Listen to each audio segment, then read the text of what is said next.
Hello everyone, welcome to my YouTube channel grow with KC. आज हम बात करेंगे CUET काउंसलिंग प्रोसेस के बारे में। तो 2025 का CUET काउंसलिंग प्रोसेस स्टार्ट हो चुका है और इसके बारे में आपको जितनी भी इंफॉर्मेशन जाननी चाहिए, जितनी भी चीज़ें आपको पता होनी चाहिए, सबके बारे में मैं आज बात करने वाली हूँ। तो काउंसलिंग प्रोसेस के स्टेप्स बताने से पहले मैं आपको कुछ और स्टेप्स बताऊंगी जो आपको पता होने चाहिए काउंसलिंग प्रोसेस पता होने से पहले। तो नंबर 1 स्टेप हम जानेंगे यहाँ पे क्या आपको पता होना चाहिए। सबसे पहले आपको क्या करना है, right your marks subject wise in CUET 2025। आपने जो CUET का एग्जाम दिया है उसके मार्क्स आप सब्जेक्ट वाइज लिखेंगे, जिन जिन सब्जेक्ट्स के लिए आपने एग्जाम दिया है। जैसे फॉर एग्जाम्पल आपने एग्जाम दिया है GAT, इंग्लिश और मैथ्स, इन 3 सब्जेक्ट्स का आपने एग्जाम दिया है, तो आप इन तीनों सब्जेक्ट्स के नाम लिखेंगे, नीचे उनके मार्क्स लिखेंगे। ऐसे ही जितने सब्जेक्ट्स के लिए आपने एग्जाम दिया है सबका आप अलग अलग मार्क्स आपको लिखने होंगे। सेकेंड स्टेप की बात करें तो आपको क्या करना है, make a list of your preferred universities. देखिए CUET के अंदर बहुत सारी यूनिवर्सिटीज आती हैं, तो आपको पहले एक लिस्ट बनानी होगी कि आपको कौन कौन सी यूनिवर्सिटीज के अंदर जाना है। For example BHU, DU, JNU, जिस भी यूनिवर्सिटी के अंदर आपको जाना है या फिर आपको अपनी चॉइस फिलिंग करनी है, पहले आप उनकी एक लिस्ट बनाइए। No official website of each university, और आपको हर यूनिवर्सिटी के ऑफिशियल वेबसाइट का पता होना चाहिए, क्योंकि काउंसलिंग का प्रोसेस आपको सेपरेटली करना होगा। हर यूनिवर्सिटी के लिए अलग अलग आपको रजिस्टर करना होगा उनकी ऑफिशियल वेबसाइट पे जाके, तो आपको उनकी ऑफिशियल वेबसाइट पता होना बहुत ज़रूरी है। नेक्स्ट आता है आपका स्टेप 3। इसमें आपको क्या करना है, check eligibility criteria of each university of your course. देखिए, आप जिस भी कोर्स के लिए एडमिशन लेना चाहते हैं, आपको उस कोर्स के लिए हर यूनिवर्सिटी का एलिजिबिलिटी क्राइटेरिया चेक करना होगा, क्योंकि हर यूनिवर्सिटी का अलग अलग एलिजिबिलिटी क्राइटेरिया हो सकता है।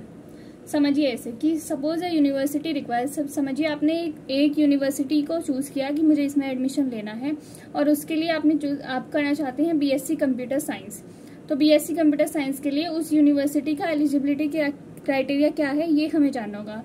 सपोज वो कहती है कि उन्हें चाहिए एक subject from the list A।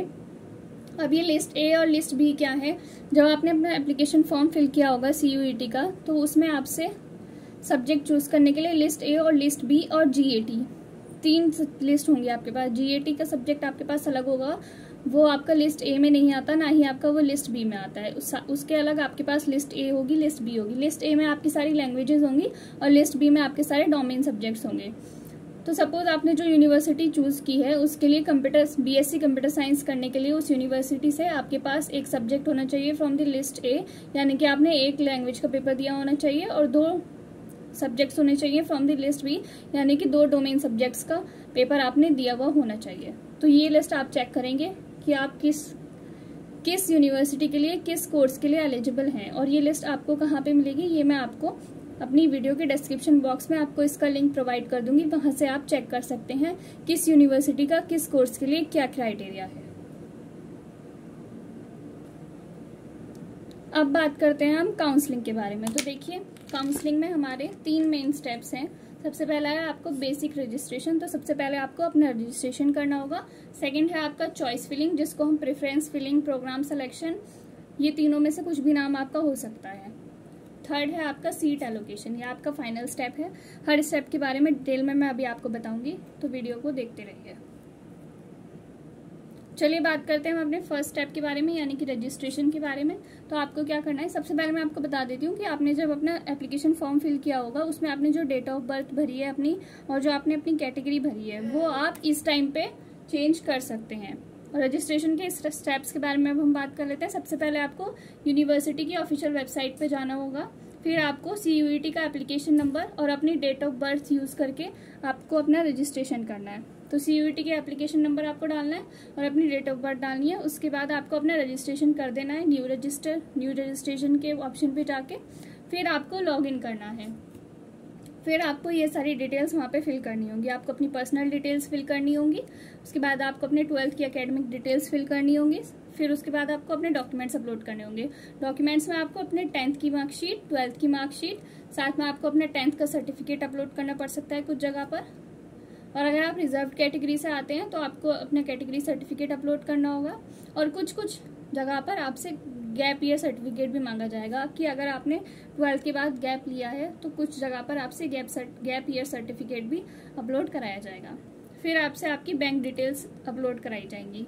मान लीजिए अगर आपने किसी यूनिवर्सिटी में एडमिशन ले लिया और उसके बाद आप चाहते हैं कि मुझे अपना एडमिशन विड्रॉ करना है, मुझे किसी और यूनिवर्सिटी में एडमिशन लेना है, तो आपकी फ़ीस जो है कुछ रिडक्शन होकर रिफंड हो जाती है। तो उसके लिए आपको अपने बैंक डिटेल्स वहाँ पे डालने ज़रूरी है।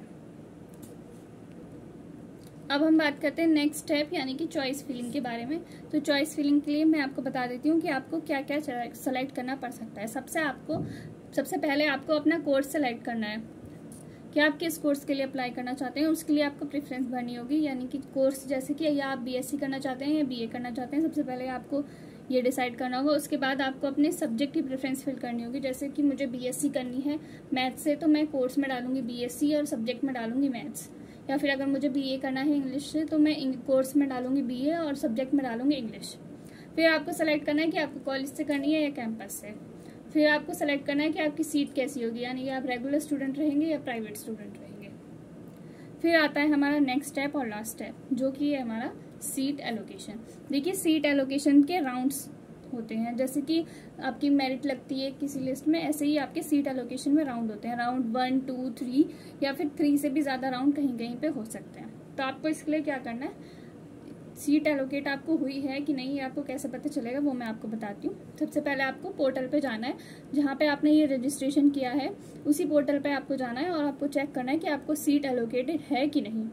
अगर आपको सीट एलोकेट हो जाती है तो आपको उसको एक्सेप्ट करना होगा। उसके बाद आपको जो है, देखिए हर कॉलेज का जो है अलग अलग प्रोसेस होता है। अगर आपको सीट एलोकेट हो गई है, उसके बाद आप उसको एक्सेप्ट कर लेंगे। अगर आपको उस यूनिवर्सिटी में एडमिशन लेना है तो कुछ कॉलेज आपसे पहले फीस सबमिशन करवाएंगे, उसके बाद आपको डॉक्यूमेंट वेरिफिकेशन होगा, फिर आपका एडमिशन कंफर्म हो जाएगा। लेकिन कुछ कॉलेजेस में क्या होगा, पहले आपका डॉक्यूमेंट वेरिफिकेशन होगा, फिर आपसे फीस सबमिट करवाएंगे और फिर आपका एडमिशन कंफर्म होगा।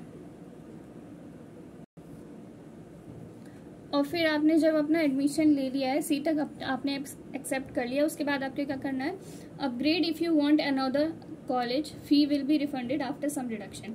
देखिए अगर आपने किसी कॉलेज, कोई सीट आपको मिली, किसी कॉलेज में आपको सीट मिली, आपने उसको एक्सेप्ट कर लिया, वहाँ पे आपने एडमिशन ले लिया, लेकिन आप चाहते हैं कि आपको इससे और अच्छा कॉलेज भी मिले और आप चाहते हैं कि अगर आपको और अच्छा कॉलेज मिले तो आप उसमें एडमिशन ले लें, तो आपको क्या करना है, अपग्रेड के ऑप्शन पे क्लिक करना है आपको।